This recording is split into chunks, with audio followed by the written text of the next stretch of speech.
Stand up. I want you to actually do this, not just imagine it. Stand up, take 3 steps, then stop. Feel the weight of your body settling through your hips, down your thigh bone, into your knee, through the long bone of your shin, and into your foot pressing against the floor. That bone you just compressed, the femur, the tibia, the calcaneus in your heel, those bones did something in the moment you stepped that I want to spend the next half hour explaining to you. They generated electricity. They sent a chemical message. They made a decision about whether to build or to dissolve. All of that happened in the time it took for you to put your foot down. Now here is the strange thing. The skeleton that is holding you up right now is not the same skeleton you had 10 years ago. About every 10 years, you replace almost every bone in your body, one piece at a time, while you walk around using them. The femur you stood on this morning is not the femur you stood on in 2016. And the question I want to spend this lecture answering is, how does your skeleton know what to build? And more importantly, how does it know when to stop? Because you have, sitting between your skin and your skeleton, one of the most beautiful pieces of mechanical engineering in the natural world. Almost nobody who carries it around understands what it is doing. Let me give you the tour. Take your 2 hands and press them lightly against the side of your face, just below your cheekbones. Feel the curve of the zygomatic arch. That bone you are touching is not the chalky dead thing you saw in a science classroom. It is alive. Right now, in the bone underneath your fingertips, there are cells eating it and cells rebuilding it, and the only reason it has not turned to dust is that the eating and the rebuilding are happening at roughly the same rate. There are 3 kinds of cells doing this work. I want you to know their names, because we are going to talk about them for the rest of the lecture. The first kind is called the osteoblast. You can think of the osteoblast as the mason. It lays down bone. It takes amino acids and carbohydrates and weaves them into a substance called collagen, which is a kind of biological rope, and then it sprinkles that collagen with crystals of a mineral called hydroxyapatite, which is a calcium phosphate salt. Collagen plus hydroxyapatite is what bone is made of. The collagen gives it the ability to bend without snapping. The hydroxyapatite gives it the ability to resist being crushed. Together, gram for gram, the result is stronger than steel. The second kind of cell is the osteoclast. The osteoclast is the demolition crew. It is a large, multinucleated cell, meaning several cells have fused together to make a bigger one, and its job is to dissolve bone. It secretes acid. It secretes enzymes. It eats away at the old bone, freeing up calcium to be recycled into new bone, or into your bloodstream where it does dozens of other jobs your body needs calcium for. The third kind of cell is the one I want you to remember most. It is called the osteocyte. The osteocyte is the architect. When an osteoblast finishes building a piece of bone, sometimes it traps itself in the bone it just built, the collagen and the mineral close around it. It becomes embedded, sitting inside a tiny chamber called a lacuna, with long, thin arms that reach out through narrow tunnels called canaliculi to talk to its neighbors. There are something like 15,000 osteocytes per cubic millimeter of cortical bone, all connected to each other by these tiny tunnels, forming a network. The total number of osteocytes in your skeleton is roughly 42 billion. I want you to feel that number for a moment. 42 billion living cells buried inside your skeleton, all wired together into one network. That network is the architect. It is the part of the skeleton that decides what to build and where to build it. And it is the part that responded to the step you just took. The first thing that happens when your heel strikes the floor is that the bone deforms.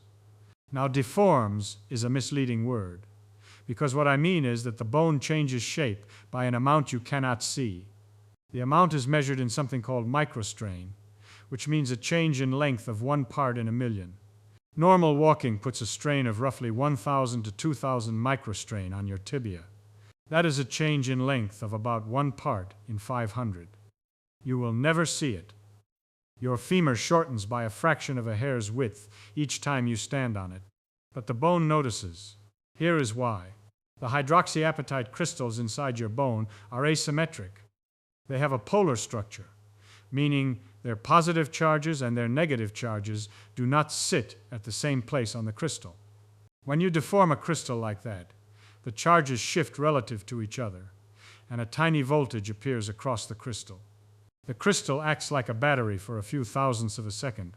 This phenomenon is called piezoelectricity. It is the same thing that happens inside a quartz watch, where a deformed crystal generates the tick that drives the second hand. Your bones do it too. The discovery that bone is piezoelectric was made by a Japanese orthopedic surgeon named Iwao Yasuda, working at Kyoto University in the early 1950s. He had noticed something puzzling in his clinic. A fracture seemed to heal faster on the side of the bone that was bearing more load. He wondered whether the loading itself was producing some kind of signal. So he took pieces of dried bone, deformed them mechanically, hooked them up to a galvanometer, and measured the voltage. He found it. The voltage was small, on the order of a few microvolts to about a millivolt for normal physiological strains, but it was real, and it was reproducible. He published it in 1953. For a long time it was not clear what the voltage was for. People knew it was there, but they did not know if the body actually used it. We will come back to that. Voltage alone, you see, does not build bone. The voltage is the message. The receivers are the osteocytes. Each osteocyte sits inside its lacuna, and each lacuna is surrounded by a tiny mote of fluid. When the bone deforms, the fluid in those motes does not stay still. It flows. It is pushed from regions of high pressure to regions of low pressure, the way water moves through a sponge that has been squeezed. The osteocyte has long, thin extensions, called processes, reaching out through the canaliculi. When fluid flows past those processes, it generates a kind of friction, a shear stress on the cell membrane.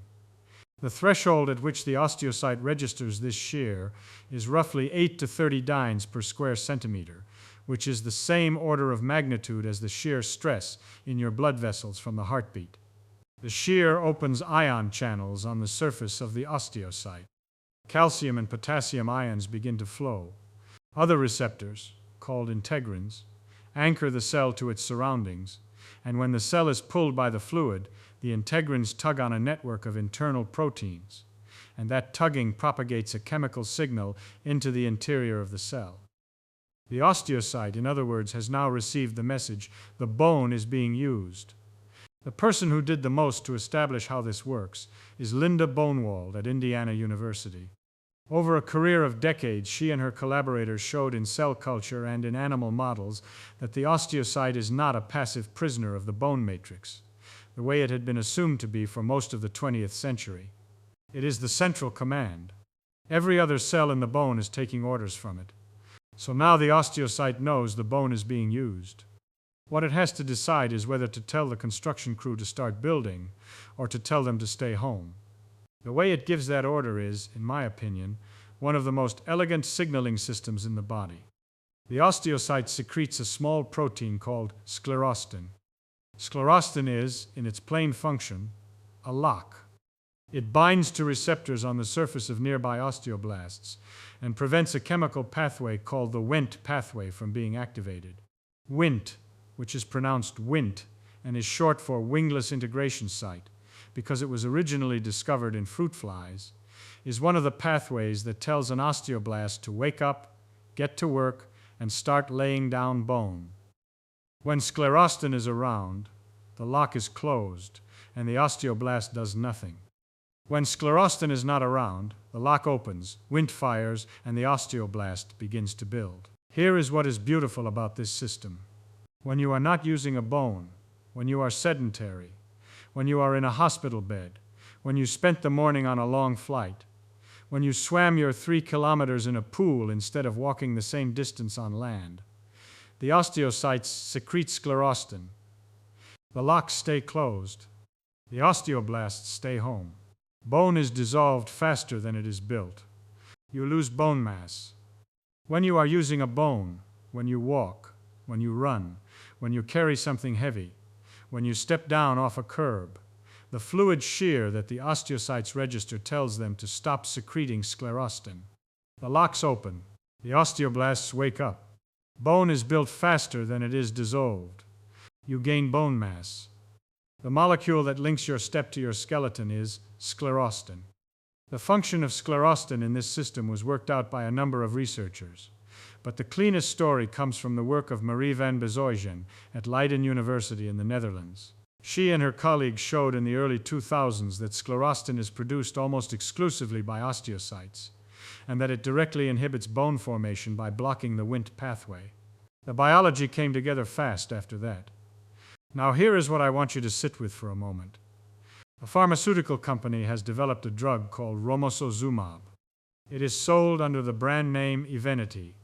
It is a monoclonal antibody, meaning a custom-engineered protein, that binds to sclerostin in your bloodstream and inactivates it. By removing the lock, romosozumab causes the Wnt pathway to fire across the whole skeleton, and the osteoblasts start building bone faster than the osteoclasts can break it down. In a clinical trial called FRAME, published in the New England Journal of Medicine in 2017, women with postmenopausal osteoporosis who received romosozumab for 1 year had bone density increases that no other osteoporosis drug had ever matched. The wholesale cost of romosozumab in the United States is roughly $20,000 to $23,000 for a 1-year course of treatment. 2 injections a month for 12 months. The drug works by removing sclerostin from your bloodstream. Walking works by telling your osteocytes to stop secreting sclerostin in the first place. The molecular target is identical. The pathway is identical. The end result is osteoblast activation through the Wnt cascade. I want to be careful here, because I have spent most of my life being skeptical of people who oversimplify medicine, and I do not want to do it now. The pharmaceutical version is not the same as the walking version. Romosozumab produces a stronger and more sustained suppression of sclerostin than walking does. For a person with severe osteoporosis, whose bones are already so thin that a fall could shatter the hip, the drug may be exactly the right intervention, because walking alone will not rebuild bone fast enough to outpace the loss. The drug exists because there is a real population for whom the body's own mechanism is no longer adequate on its own. But for the person who has been told to drink milk and take a calcium supplement and is hoping that this alone will protect them, I want you to understand what I have just told you. The supplement gives you the raw materials. It does not give you the signal. Without the signal, the raw materials are wasted. Calcium without strain is paint without a wall. So we have talked about how the bone decides to build. We have not yet talked about what it actually builds. And the answer to that, I think, is the most beautiful piece of material science anywhere in the body. Once an osteoblast has received the signal to build, it begins to secrete tropocollagen. Tropocollagen is a single long protein molecule, about 300 nanometers long, made of 3 peptide chains coiled around each other into a triple helix. Imagine 3 threads of rope, each wound in a left-handed spiral, then the 3 of them wound together in a right-handed spiral. That is one molecule. Outside the cell, these molecules line up end to end and side by side, with a regular stagger between them to form a fibril. Fibrils bundle into fibers. Fibers form sheets. The whole thing is laid down in a kind of weave called lamellar bone, in which each layer of fibers runs in a different direction from the layers above and below it. Then comes the mineral. In the gaps between the staggered collagen molecules, hydroxyapatite begins to nucleate. The chemical formula of hydroxyapatite is 10 atoms of calcium, 6 phosphate groups, and 2 hydroxyl groups, arranged in a hexagonal crystal. The crystals are tiny, on the order of 50 nanometers long, 25 nanometers wide, and only 2 to 3 nanometers thick. They are essentially platelets, almost 2-dimensional sheets of mineral embedded inside the collagen weave. The result is what materials scientists call a composite. Collagen on its own is tough, but soft. Hydroxyapatite on its own is hard, but brittle. Together, the composite has a tensile strength of about 150 megapascals, which is roughly the tensile strength of mild steel, while weighing about a third of what steel weighs for the same volume. Per gram, bone is stronger than steel, stiffer than concrete, and tougher than most ceramics. and it heals itself, which steel and concrete and ceramics cannot do. The man who has done the most beautiful work on this, in my opinion, is Mark Myers at the University of California in San Diego. He spent his career taking biological materials apart, bone, teeth, fish scales, the shells of conchs and abalones, and showing how their hierarchical structure, the way they build up from nanometers to micrometers to millimeters in carefully nested layers, is the reason they are stronger than anything we know how to manufacture from the same chemistry. So here you are, walking on a substance whose recipe has been refined by something like 450 million years of selection. It is being rebuilt continuously by cells that read your daily activity like a letter. And the structure of that rebuilding follows a rule that was first articulated in a primitive form in 1892. That rule is what I want to talk about next. In 1892, a German anatomist named Julius Wolff published a book in which he proposed that the internal architecture of bone follows the lines of mechanical stress to which the bone is subjected. The proposal came to be known as Wolff's Law, and it has been refined, contested, partially overturned, and partially confirmed many times in the century and a half since. The central idea has held up. If you take a femur, slice it in half lengthwise, and look at the trabecular bone inside, the spongy lattice-like structure inside the dense outer shell, you will see that the struts of the lattice are not random. They follow curving lines that match almost exactly the principal stress lines a structural engineer would calculate if asked to design a column to bear the loads of your gait. Your bones know which way you walked. The cells that build them have laid the struts along the directions of greatest load, because those are the directions in which the fluid shear was greatest, in which the osteocytes were most strongly stimulated, in which the sclerostin was most strongly suppressed. The skeleton, in other words, is an answer to a question. The question is, what loads have you asked it to carry in the recent past? The modern version of Wolff's Law was worked out by Lance Lanyon, who spent his career at the Royal Veterinary College in London. Lanyon and his collaborators showed in the 1980s and 1990s that the response is not linear and not gentle. It is sharply tuned to a specific window of strain. Below about 1,000 microstrain, bone is lost. Above about 3,000 microstrain, bone is built. The osteogenic response saturates fairly quickly. A few dozen loading cycles per day are enough to trigger the maximum response, and additional cycles add little. Walking gives you the right strain in the right direction in the right number of cycles. Swimming, for the bones of your legs, gives you almost none of these things. Which brings me to the person I really want to talk to. There is somebody watching this lecture, 65 years old, maybe 70, has been told by a doctor that the bone density scan was not what it should be, has been put on a calcium supplement, has been told to be careful about falling, has joined the pool at the community center because the doctor said running was bad for the knees and walking was making the hip hurt, has been swimming 3 times a week for 2 years, faithfully, the way the doctor advised, has been doing everything right, and the bone density is still going down. The person feels a quiet, low-grade betrayal. The medical system told them what to do. They did it. The inside of their skeleton, which they cannot see, is dissolving anyway. I want that person to know something. The doctor did not lie. The doctor was working with the tools the doctor had. But the swimming is not stimulating the leg bones the way walking does. The water is taking the load. The fluid shear inside the canaliculi is not reaching the osteogenic threshold. The osteocytes are still secreting sclerostin. The locks are still closed. Loaded walking on a stable surface with weight will do more for the femur than swimming will. This is not a moral statement. It is a statement about fluid shear at the level of ion channels on the osteocyte membrane. Now I want to stop and be honest with you about which parts of what I have told you are rock solid and which parts are softer. I do not believe in lecturers who pretend to certainty they have not earned. The strongest tier is the molecular cascade itself. The piezoelectricity of bone is direct, measurable, replicated in many laboratories over 70 years. The role of fluid shear in stimulating osteocytes is established in cell culture and in animal models. The function of sclerostin as a Wnt pathway inhibitor is established at the level of crystal structure. We know which amino acids on sclerostin bind, which residues on the Wnt receptor, and we know that mutations which disable sclerostin in humans cause a rare condition called sclerostiosis, in which the bones grow continuously thicker through life. The pathway is locked in. The middle tier is the dose-response relationship in healthy humans. We know walking builds bone. We know that older adults who walk regularly have higher bone density than those who do not.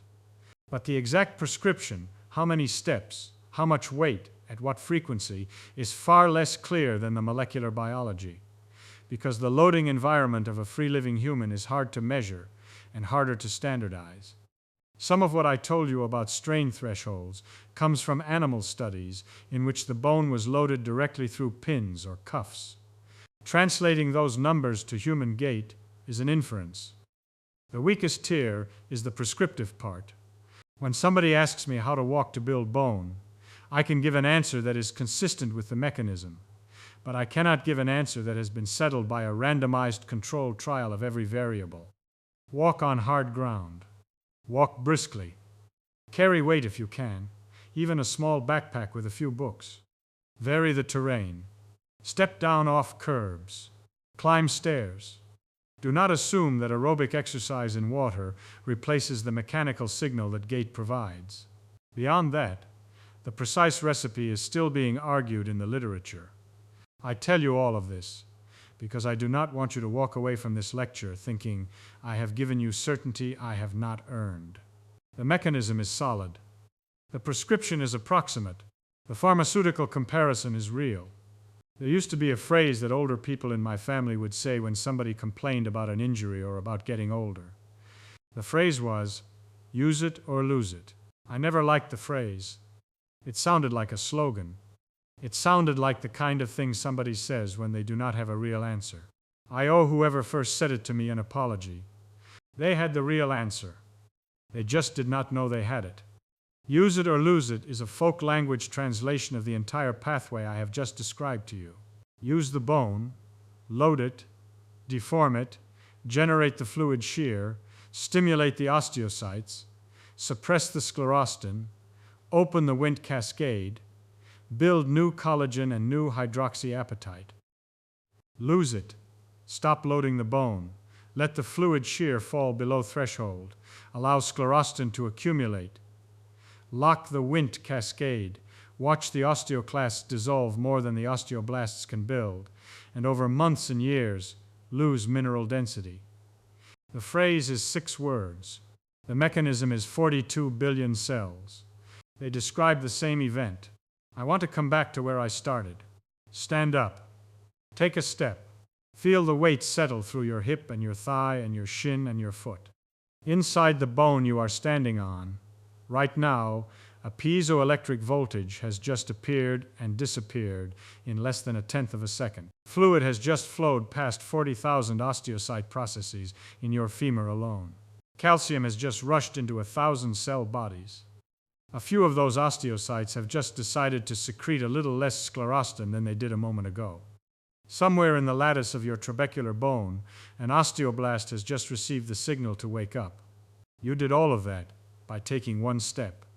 Your skeleton is listening. Tell it something worth hearing.